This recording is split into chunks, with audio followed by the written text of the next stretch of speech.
Vader, dankie vir die geleentheid. Dankie vir die kosbare woord wat ons ook kan delf. Dankie vir die waarheid wat dit in ons lewend maak deur die Heilige Gees wat dit verlig. En dankie Here dat ons sal aangang vind in elkeen van ons harte en die saad wat geplant word vanmôre sal vrug voortbring tot eer en verheerliking vir die naam. Ons prys en ons loof U dat ons binne die wat kom tot ons teenoorgestaan te verwoes. Breek seil vas. Elke versterking kanselleer ons stille krag. Ons dryf dit uit. Stuur terug na waterlose plekke waar dit vandaan kom. Maar ons bid vanmôre dat U doel bereik. Beweeg van sitplek tot sitplek, van persoon tot persoon, van hart tot hart. Ons prys U daarvoor in Jesus naam. Aan die kinders van Here sê amen, amen. Jy mag maar sit, dankie. En ons gaan saam lees Matteus 8, 5 tot 13. Matthew 8, verses 5 to 13. 8, 5 tot 13. Tema van my boodskap, spreek net 'n woord. Spreek net 'n woord. Kom ons lees wat Jesus hier vertel in Matteus 8, 5 tot 13.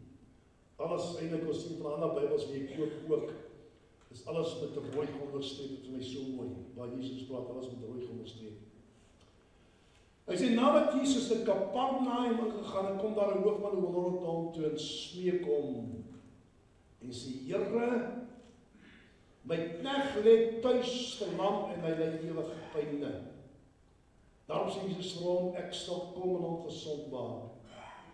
En die hoofman oor 100 antwoord en sê: Here, ek is nie werd dat U onder my dak inkom nie, maar spreek net 'n woord en my knegt sal gesond word. Want ek is ook 'n man onder gesag en ek het die soldate onder my. En vir die een sê ek gaan en vir die ander een gaan en vir die ander een kom en hy kom en vir my diensknegt doen dit en hy doen dit. Toe Jesus dit hoor het hy hom verwonder en sy volgelinge gesê: Voorwaar ek sê vir julle, selfs in die Israel en ek so groot geloof nie gevind nie. Luister wat hy sê vers 11. Maar ek sê vir julle dat baie sal kom van die ooste en weste en saam met Abraham en Isak en Jakob sal aansit in die koninkryk van die hemele. Maar die kinders van die koninkryk is eintlik die koninkryk van die duisternis, né? Sal uitgedryf word in die buitenste duisternis. Daar sal geween wees en geters van tande. Toe sê die Jesus vir die hoofman oor 100. Luister wat hy vir hom sê. Luister baie mooi.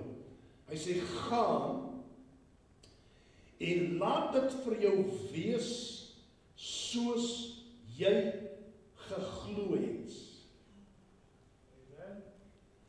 Gaan en laat dit vir jou wees soos jy geglo het. Luister mooi. En sy knegt het gesond geword in daardie uur. Dis nie pragtig nie. Wonderlik. Nou ek het laas met U gesels en ek sê ons meer van Jesus wil leer en weet, is dit belangrik dat ek en jy in die 4 evangelies sal gaan indelf. Dan praat ek van nie net die Bybel lees, die 4 evangelies lees nie, maar 'n ordentlike studie gaan doen van wat Matteus, Markus, Lukas en Johannes sê. Belangrik en deur dit te doen sal ons agterkom wat die hartklop van Jesus was toe hy op aarde was. Onthou, hy was versoek net soos ons versoek word elke dag. Hy het honger geword soos ons honger word. Hy was moeg soos ons moeg word ook. Alles wat die mens deurgaan hier op aarde, het Jesus ook deurgaan toe op die aarde was.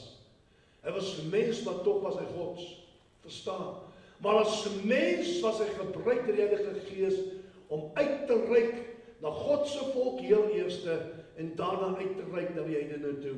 En dit is belangrik dat ons sal weet dat Jesus Christus het vir elke persoon op die aarde gesterf, ongeag wat sy kleur, ongeag wat sy volk, taal en nasie. Jesus het sy bloed gestort vir elke lewende wese, met ander woorde mense, sy skepsels. In die Bybel sê Johannes 3 vers 16, Hy sê daar, dat almal wat hom aanneem as die persoonlike saligmaker sal gered word, nee.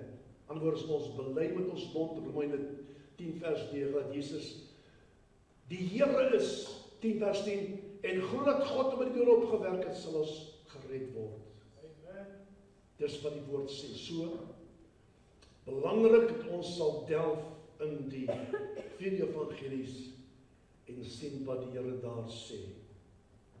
So lief het God die wêreld gehad, Johannes 3 vers 16, so lief het God die wêreld gehad, dat hy sy enigste gebore seun gegee het, sodat elkeen wat hom glo nie verlore mag gaan nie, maar die ewige lewe kan beerwe. Nou, hierdie gedeelte, hoofstuk 8 van Matteus is 'n wonderlike gedeelte, as jy dit kan verstaan. En hy is daar 'n paar interessante waarhede vir jou en vir my vanmôre, wat ek gaan oopbreek, dat ek kan verstaan wat Jesus daar gesê het. Hierdie gedeelte vind ons ook in Lukas 7, jy kan agterna gelees, 7:1 tot 10 van dieselfde gedeelte, wat bietjie anders gestel word as hier in Matteus, maar die storie bly nog dieselfde. Die kern van die boodskap bly nog dieselfde. Soos Matteus 8, 5 tot 13, dan kry jy self gedeelte aan Lukas 7, 1 tot 10, net die twee. En ek wil amper sê, ek sê nie Matteus het goed gesien nie, het gehoor nie. Maar wanneer het kom by enige vorm van siekte en krankheid, omdat Lukas 'n mediese dokter was, kon hy het beter beskryf en hy skryf al sy dinge in detail wat met die persoon aangaan. So dis baie interessant, maar tussen die twee is nog dieselfde boodskap, bly nog dieselfde en die storie bly dieselfde. Nou ons eerste belangrike punt vanmôre, die Bybel sê dat Jesus het in Kapernaum ingekom, wat ook die woonplek was van 'n paar van Jesus se disippels en natuurlik die skoonmoeder van Petrus ook. En nadat die skare hom uit Nasaret uit verdryf. In Nasaret was Jesus se opgroeidorp, as ek so mag noem, waar hy groot geword het in, waar hy as klein seentjie rondgehardloop het, waar hy groot geword het, en dieselfde mense en seuns en dogters wat saam hom groot geword het op die einde van die dag in opstand gekom en Jesus uit Nasaret verdryf. Dat eers probeer hom van 'n kraans afgooi, maar hulle kon dit nie reg kry nie. Hulle het hom toe uitgedryf daar en Jesus is toe van Nasaret af na Kapernaum toe, wat hy toe ingerig het as sy hoofkwartier, as ek so mag noem. En in Betanië vanaf het hy in Betanië oral rond beweeg en die woord bedien, die goeie nuus oorgedra en vertel hulle met hulle bekeer van die koninkryk van God is naby. En dit was uit Kapernaum uit gewees. In die verlede het ek gesien ook daar verder, ons kyk daarna, dat hulle die sondaars eintlik, as ons kyk maar na sondaars praat ek van die Jode wat wel God gedien het, wat wel vasgehou het aan die wette, maar die boodskap wat Jesus verkondig het hulle verwerp. Aan die ander woorde, hulle het hom as die Messias nie aanvaar nie. Hulle het nie geglo as die Messias nie, gelees daar, hulle het gevra, as hy dan die seun van 'n timmerman nie. Hy het nie van sy pa gereg, as hy nie seun van Josef nie. So hulle het niks van godsdiens of godheid aan hom gekoppel nie. Vir hulle was hy 'n gewone mens onder hulle. Hoe kan hy ewesklik nog God wees? Hoe kan hy ewesklik Messias wees? Dis ding wat hulle nie kon verstaan het nie. En baie keer is dit so moeilik. Luister, en ek het dit verlede week ook gesê, dat die mense wat saam met jou groot geword het as kind, die familie saam wie jy gebly het in dieselfde huis, op die einde van die dag wanneer jy jou hart en jou lewe vir Jesus gee, en dit is so moeilik vir daardie mense om uit jou aanvaar, want jy het jou verander, heeltemal verander.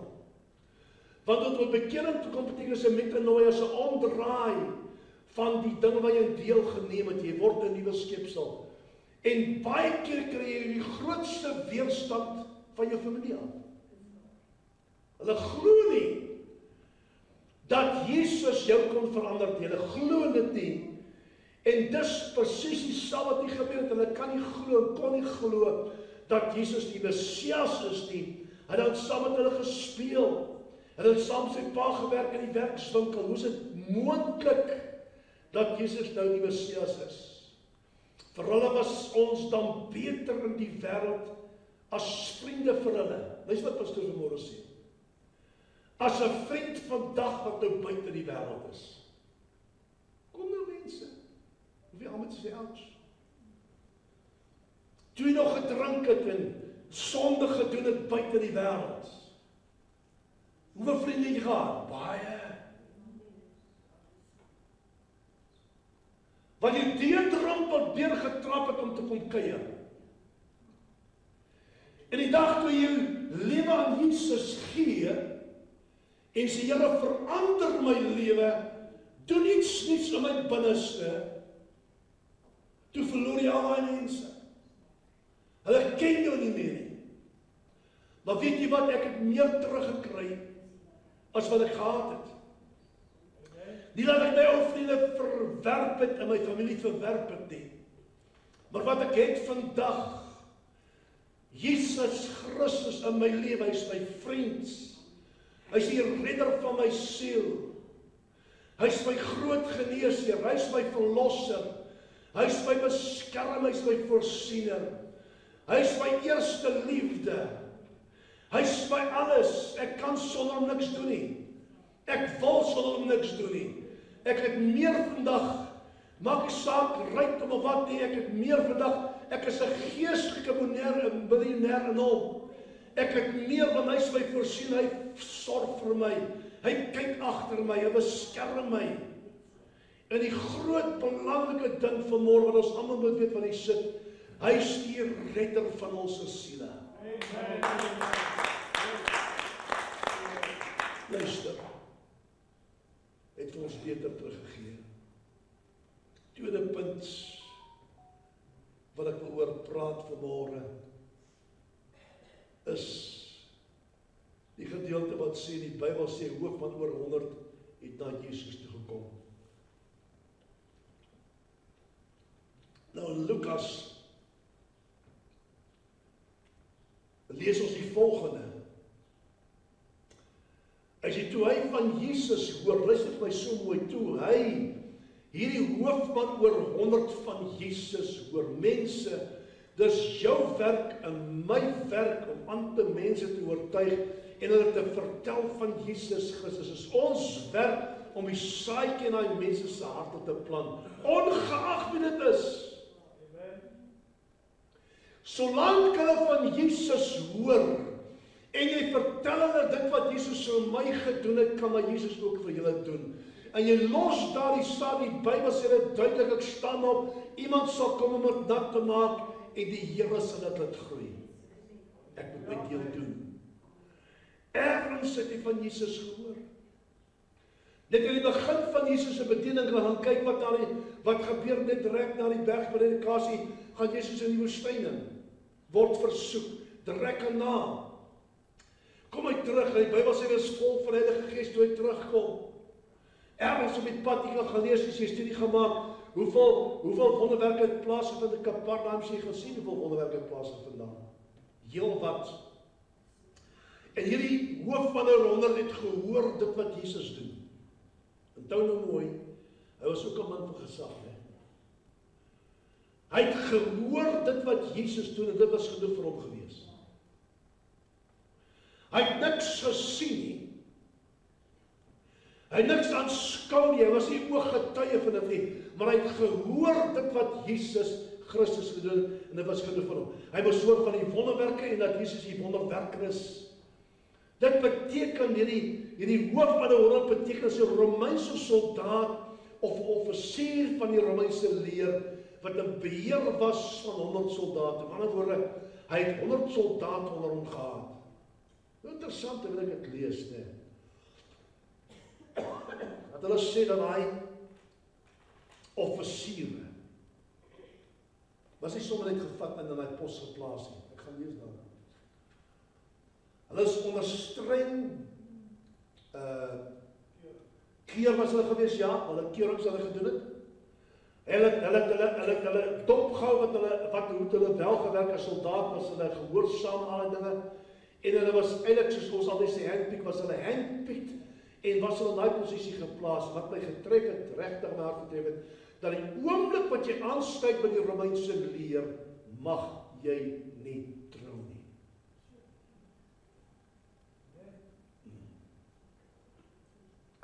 Tot jy klaar is met jou opleiding, of klaar is in die tyd wat jy gaan bly in die Romeinse leer, mag jy glad nie trou nie, en ek glo met my hele hart, dat hierdie hoofman oor 100 was ook nie getrouwd gewees nie.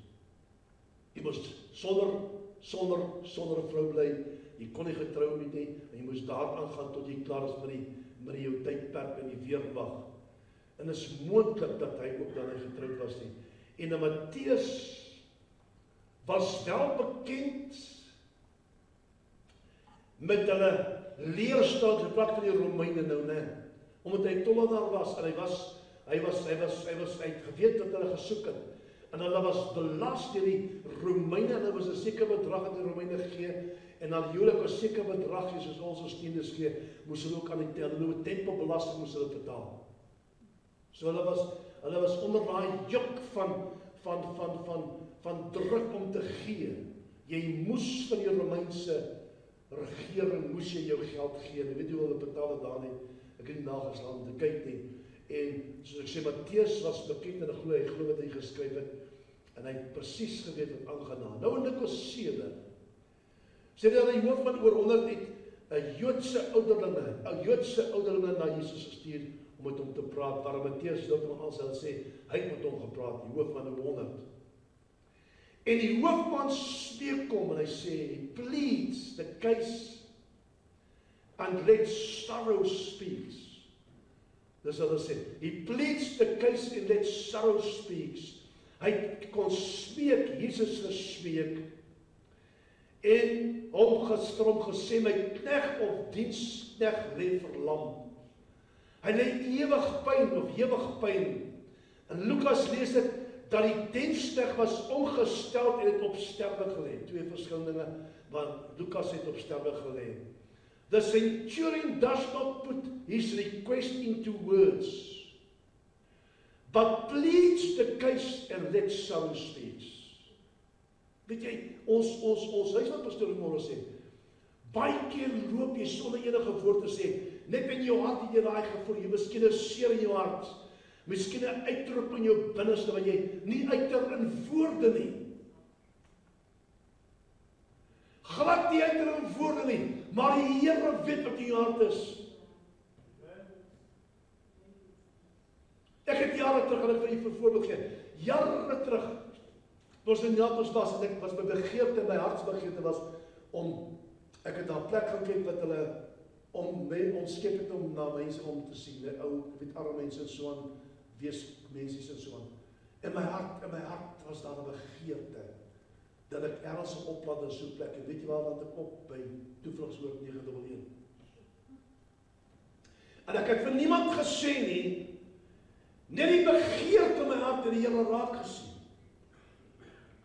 Die uitroep aan my binneste het hy gehoor sonder 'n woord wat hy gespreek het. En ek het opgeland daar. So mens moet versigtig wees waarmee in jou hart dinge rondloop. Want die Here ken die hart en is die toetser van die niere. Dinge wat jy graag wil hê, sorg dat jou hart gevul is met die regte dinge. En Jesus sal dit vir jou gee. Daai begeerte was in sy hart, en ek sê dit weer, dat ek glo dat hierdie hoofman oor 100 het nie net oornag besluit te gaan na Jesus toe nie. Ek glo is 'n proses gewees wat hy in 'n worsteltyd betrokke was. Sal hy moet gaan, sal hy gaan of sal hy gaan nie?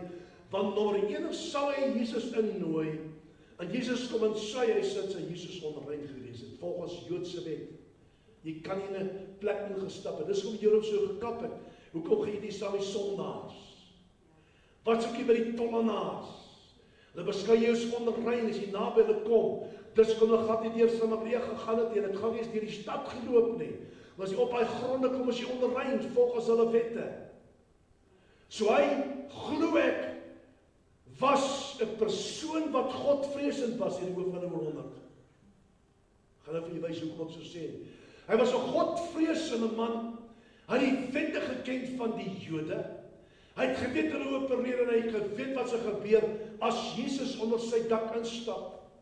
Hy het dit presies geweet, maar nogtans het hy besluit, hy gaan die kans waag, iemand om te stuur, om namens hom te gaan vra, Here raak my dienste aan, wat Lukas so beskryf, en nie Matteus nie. En dit is my so interessant. My diensknegt lê op sterwe. Nou, wat my mooi is, luister mooi. Die ouderlinge volgens Lukas wat gekom het, weet jy wat, het eintlik om proksie staan.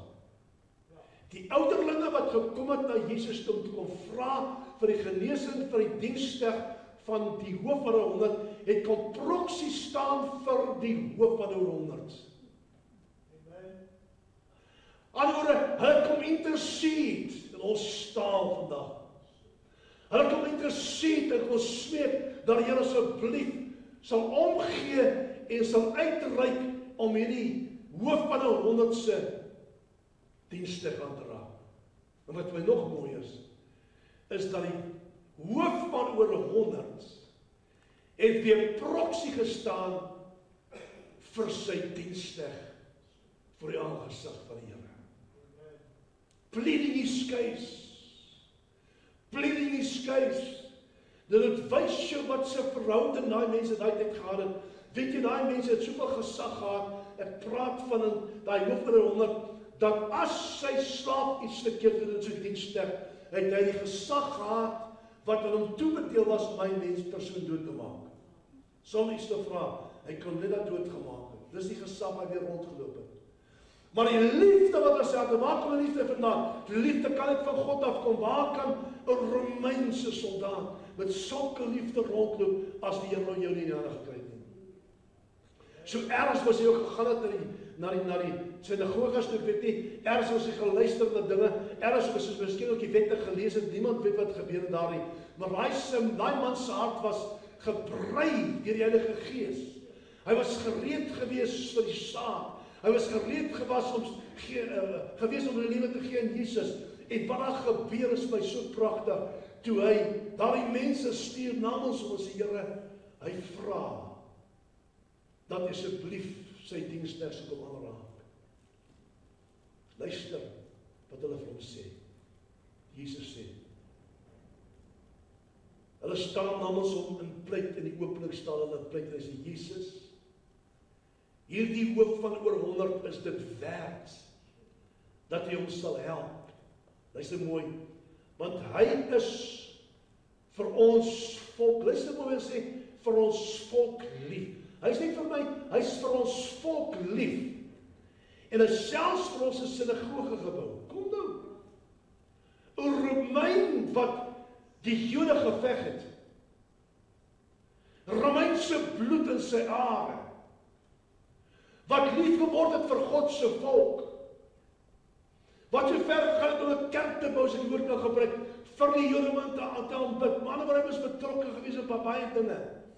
En dus kom hy vrymoedigheid geneem het om gebruik te maak van die ouderlinge, om die ouderlinge te stuur en proksie te staan vir ons. Hy vertel julle meester wat ek vir julle gedoen het. En miskien het hy 'n spot in sy hart, 'n plek in sy hart vir my om my diensknegt te kom genees.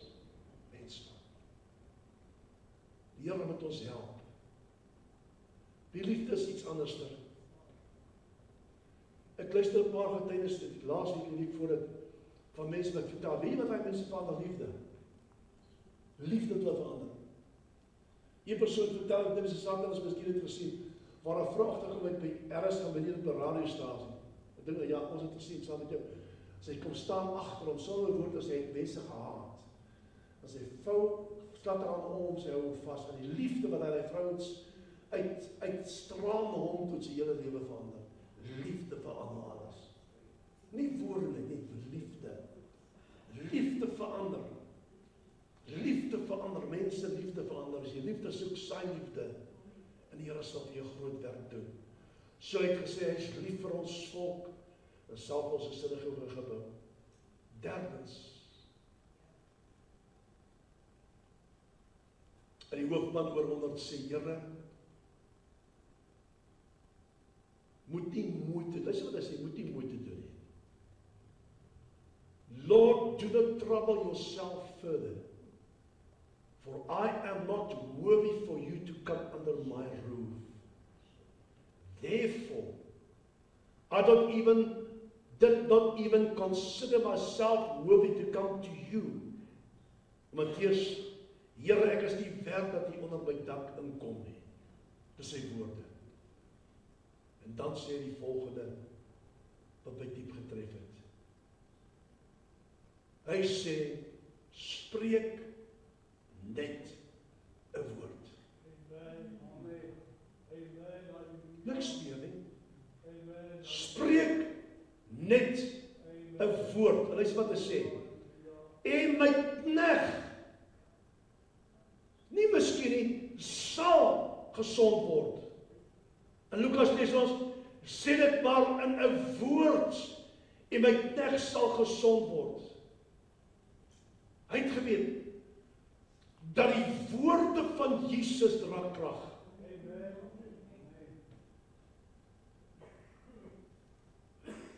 En dat het nie nodig is dat Jesus sy hande op sy dienstig moet kom lê nie. Mense, as ek en jy glo wat die woord sê, as ons glo wat die woord van God sê, hoef niemand hand op jou te lê nie. Niemand nie. As jy die woord van God glo, dit wat hier geskryf is, hoef niemand hande op jou te kom lê nie. Want die woord is kragtig, die woord is lewe, die woord bring lewe, die woord verander mense se lewens. Jy hoef nie iemand vir jou te kom bid eers selfs nie. Die Bybel sê vir ons daar, dat hy sê, spreek net 'n woord, en my diensknegt sal gesond word.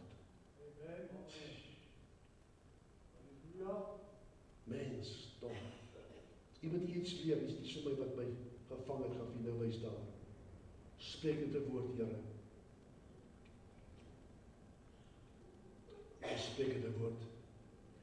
Luister wat hy sê. Luister wat hy sê. Want hy as Romeinse offisier het geweet hoe dit werk.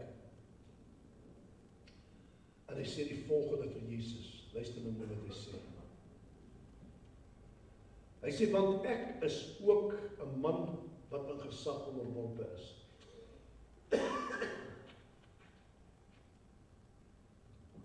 En ek het ook soldate onder my. In ander woorde, ek moet onder myself onderwerp onder hoër gesag. Ek het ook soldate onder my wat hulle moet onderwerp onder my gesag. En vir hierdie een sal ek sê gaan en hy gaan, en vir die ander een sal ek sê kom en hy kom, en vir my diensknegt doen dit en hy doen dit. Matteus sê, ek is ook 'n man wat in gesag onderworpe is. Matteus 6:33 sê die woorde. Soek eers die koninkryk van God. En sy geregtigheid. En al hierdie dinge wat jy soek sal vir jou bygevoeg word. Met ander woorde, dit sê eers vir ons so, soek eers God se manier van dinge doen. Hy is ons voorgesag. Luister vir my teen vanmôre. Ek behoort nie myself nie. Ek behoort nie my vrou nie. Ek is wel 'n man, ek behoort eintlik nie na nie. Ek is die kinders van my pa, nou by kleinkinders, maar ek behoort eintlik nie hulle nie. Ek is Jesus se eiendom. Ek het God die Vader as my Vader, ek is sy eiendom. Ek is ingebore in sy koninkryk, deel van sy koninkryk. Deel van sy koninkryk is deel van dit. Ek is deel van dit, ek is syne. En omdat ek deel is van hom, onderwerp ek my aan sy gesag. Wat God sê is in sy woord.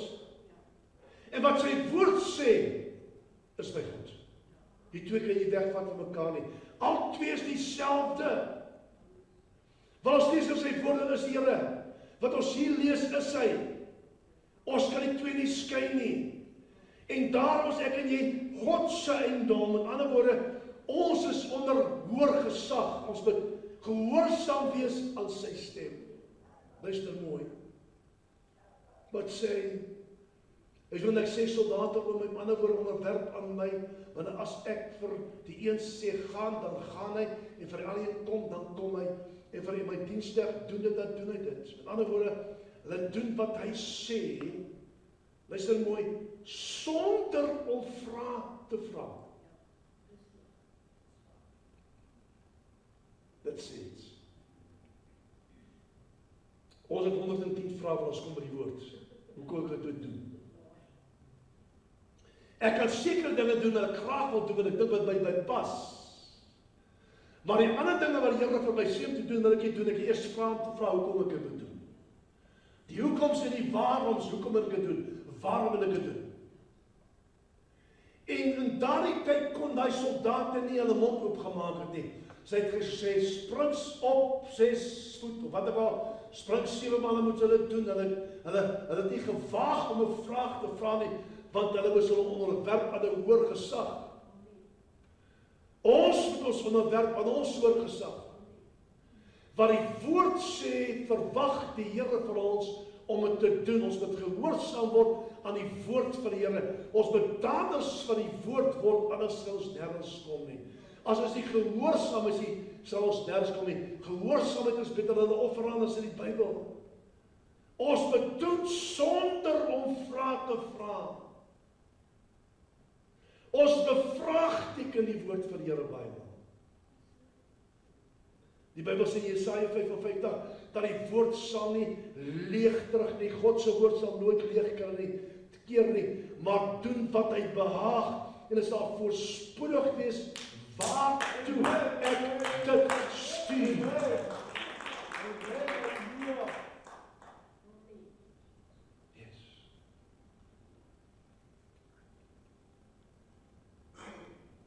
Hy het geweet dat hy self is 'n man van gesag. Maar hy het ook geweet dat Jesus is 'n man van gesag. En toe hy dit vir Jesus sê, het hy geweet dat Jesus verstaan die taal wat hy praat. Baie keer verstaan mense nie die taal wat jy praat nie. Want hulle verstaan nie die openbaring wat die Here vir jou gegee het nie. Hulle verstaan nie die taal wat jy praat nie. Vir hulle klink dit baie keer Grieks. Maar as ons op dieselfde golflengte of frekwensie is, sal ons dit verstaan. Hy het dadelik verstaan, het geweet, as hy dit vir Jesus gaan vra, omdat hy self 'n man is van gesag, en presies weet hoe dit werk, weet Jesus ook wat om te doen. Hy het nie twyfel in sy hart gehad, dat as Jesus die woord sal spreek, sal sy diensknegt gesond word, want hy het geweet, Jesus is 'n man van gesag. Mense, dit sê iets. Dit sê iets. En ons het dieselfde gesag.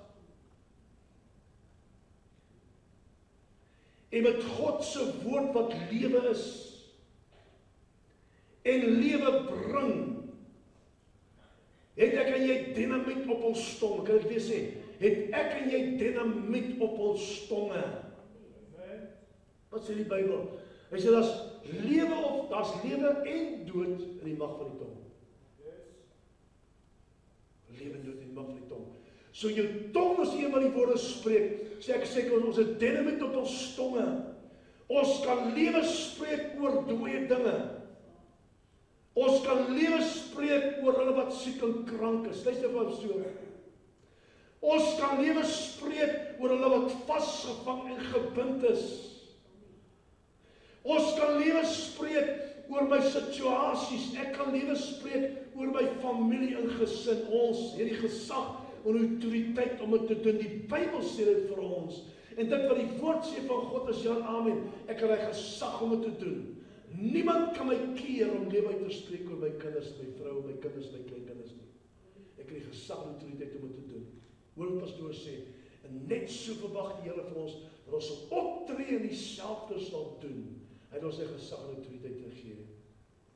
Solank ek en jy weet dat Jesus Christus in ons woon, wat ons in hom is, sy gesag en met gesag sy naam kan gebruik, sal daar dinge gebeur, daar moet dinge gebeur. En dis wat die hoofman oor 100 geweet. Hy sê, maak nou die saak wat hy doen nie, as hy sê, dan doen die mense dit. En Jesus met dieselfde gesag, hoor gesag, omdat onderwerp is aan God homself, weet jy as Jesus die woord spreek of iets sê, sal sy diensknegt genesing ontvang. Ek het al soveel kere gesien, net wat 'n woord wat jy spreek in die geslagsnaam van Jesus dinge kan verander. Berge kan verhuis, ons kan berge verskuif as ons glo die twyfel nie. Ons groot vyand is twyfel. Groot wat God se woord sê, nee, ek weet nie wat God se woord sê die waarheid is nie. Kom ons toets by, gaan niks kry, ek kan nie toets nie. Jy moet dit doen wat die woord sê, want wat die woord sê is ja, amen, en kan nooit ledig terugkeer nie. Nooit ledig terugkeer nie. Ons moet gehoorsaam word aan die woord van die Here. Niks kan ons stop en niks kan jou keer as ons dit doen nie. Luister. Jesus sê vir hulle, luister mooi, ek het so groot geloof nie gevind nie. Gaan, luister wat hy sê, gaan en laat dit vir jou wees soos jy geglo het. Waar vind dit plaas in die hart? Jou gedagtes sê is onmoontlik. Jou gedagtes sê, hy kan sy nooit gesond word nie. Jou gedagtes sê, jy verwag vir die vraag, gaan nie 'n wonderwerk plaasvind nie. Jou gedagtes sê, jy gaan ondergaan. Jou gedagtes sê, jy gaan verloor. Jou gedagtes sê, niemand gaan jou help nie. Maar jou hart sê 'n ander storie en praat anders as wat jou gedagtes vir jou sê. Glo wat jou hart sê, glo wat daai klein stemmetjie in jou hart vir jou sê. Reageer op jou hart, nie op jou gedagtes nie. Want die Here deel met ons hart, en dit wat jou hart sê, in jou hart plaasvind, sal plaasvind.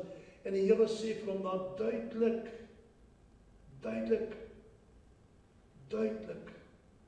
net wat jy geglo het, gaan, dit wat jy geglo het sal gebeur, dit wat jy geglo het sal gebeur. Gaan en laat dit vir jou wees soos jy geglo het. En die Bybel sê en sy knegt het gesond geword in daardie uur, nie later nie, die oomblik toe Jesus het sê, daardie spesifieke oomblik, was hy kind gesond,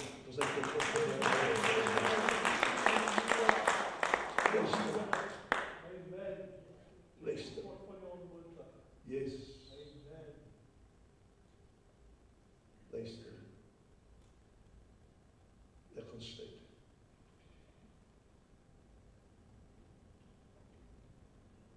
Iets wat Jesus hier in, kan ek sê ingooi, maar wat in die gedeelte ondersluit. Nou, moet jy weet, ek sê, dis ook gesê, maak een stede kiek of ook geneesings in plaas van in Kaparna. En na al die geneesings, en dit wat daar plaas van het sê die Bybel, dat hulle nie geglo en hulle self bekeer nie. Dit was Jesus se hoofkwartier gewees. So al dien mamma die Here, al dien papa die Here, en jy woon in dieselfde huis, as jy nie die eerste stap neem om jou lewe te verander, en Jesus aan te neem, gaan er niks gebeur nie. Niks gebeur nie. En is presies, deur al die tyd wat Jesus al was, deur alles wat hy hulle geleer het, hy het in die sinagoges hulle geleer, hy het wonderwerke daar gedoen, hy het die prediking daar gedoen, hy het lering daar gegee, sê die Bybel, ongeag alles wat daar gedoen was, elke wonderwerk, elke lesing, elke lering, het hulle lewende hart verander, en nie tot bekering gekom en geweier om hulle self te bekeer, sê die Bybel. Dis hard hoor. Dis hard. En Jesus kom hier. En hy kom sê vir ons iets in die laaste paar gedeeltes van hierdie geleesde gedeelte wat my getref het. En hy gee ons net so 'n glimpsie van die hemel. Net so 'n klein glimpsie van die hemel. Maar voor dit sê ook die kinders van die duisternis sal in die duisternis ingegooi word, in die poel van vuur of in die duisternis ingegooi word of ingewerp word. Want hy kom en hy sê dit, die laaste paar gedeeltes wat julle gaan lees daar, net vir julle sê, en kyk wat die woord daar sê. Van die 11de vers af tot en met vers 12. Kan jy gaan lees. En Jesus sê, ek sê vir julle, dat baie sal kom van die ooste en weste, en saam met, luister wat hy sê, saam met Abraham, Isak en Jakob sal aansit in die koninkryk van die hemel. Hy sê die koninkryk in die koninkryk van die hemel. Maar die kinders van die koninkryk sal uitgelei, konings van duisternis, né? Die kinders van duisternis, van die koninkryk van duisternis uitgelei word in die buitenste duisternis. Daar sal geween wees 'n geders van tande. En 'n paar woorde hier beskryf bestaf uit diegene wat nie geglo het nie, en hulle verwerp maar ook in 'n paar woorde beskryf hy hoe die hemel is, en ek wil hier met Dawid oplet. Net in 'n kort paar verse wat hy sê, nommer 1 sê, dat die hemel is 'n plek van rus. Wie glo dit? Kan jy rus, sit op 'n reis, op jou stoel sit en rus nie? Dis rus. Rus van al die druk, rus van al die aanslag. Gaan rus is 'n plek van rus. Tweedens wat Jesus sê, dis 'n plek waar ons die vriendskap sal geniet. Selfs met Abraham, met Isak en met Jakob. Hy noem die 3 name daar. Abraham, Isak en Jakob. Derdens wat hy sê, ons sal mekaar herken.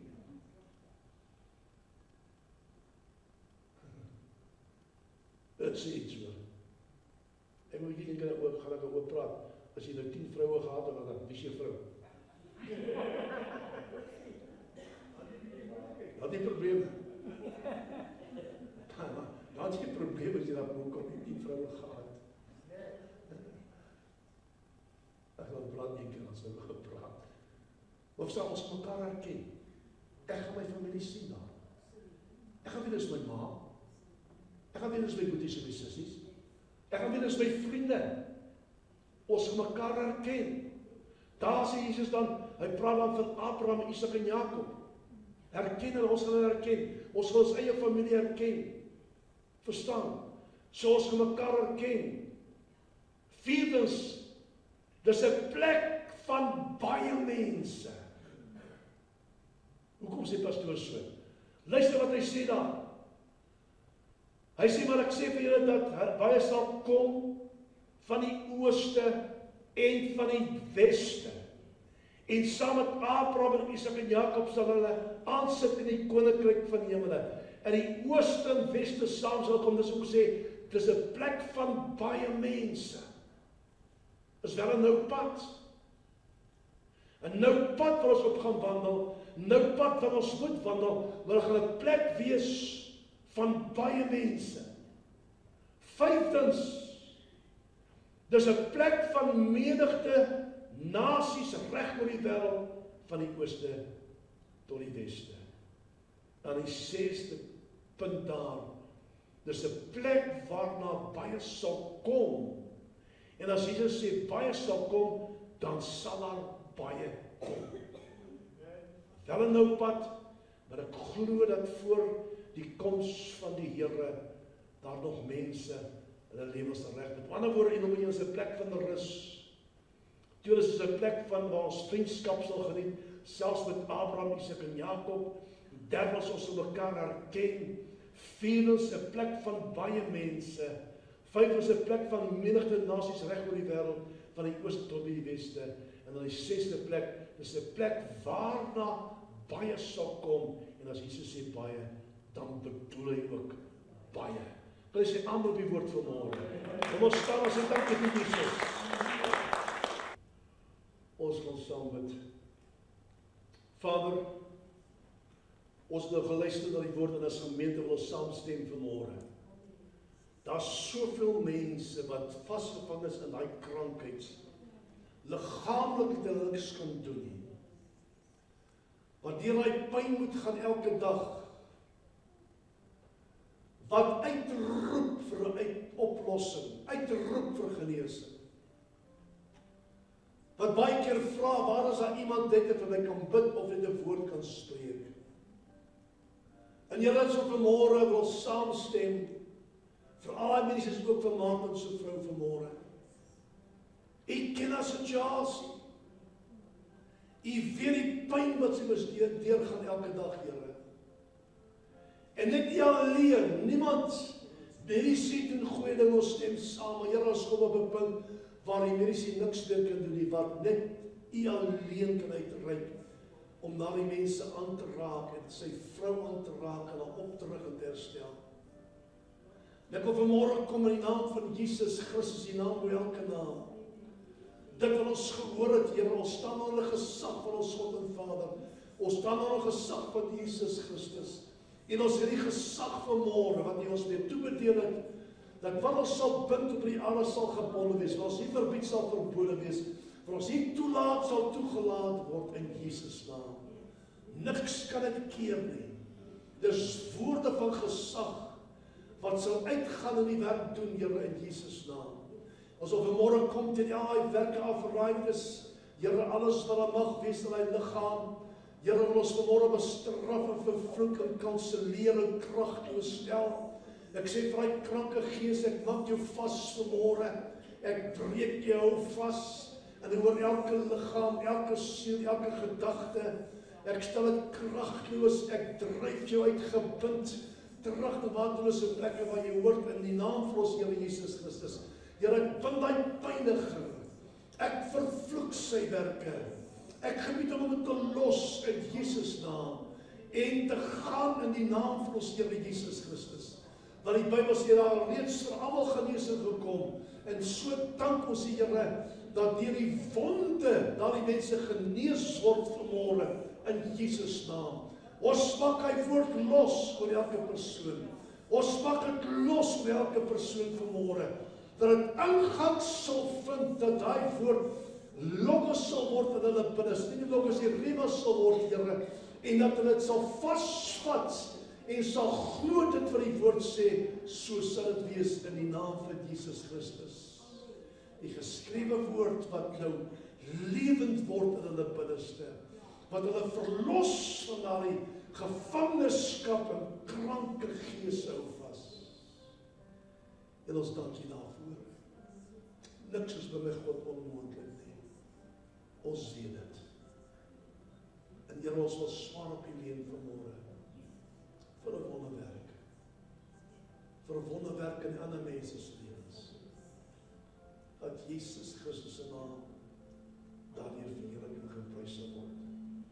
Ons breek elke vloek, elke negatiewe uitspraak, elke vorm van okkultiese uitsprake en bindings oor elke van die persone vanmôre. So daar is 10 gestigte terug kanselleer ons en stel dit kragteloos. Ons dryf daardie dinge uit, is dit terug na waterlose plekke waar dit vandaan kom. In Jesus naam. En dankie Jesus dat U die werk doen. Ons prys en ons loof en ons dankie daarvoor in Jesus naam. Kom ons sê dankie vir Jesus.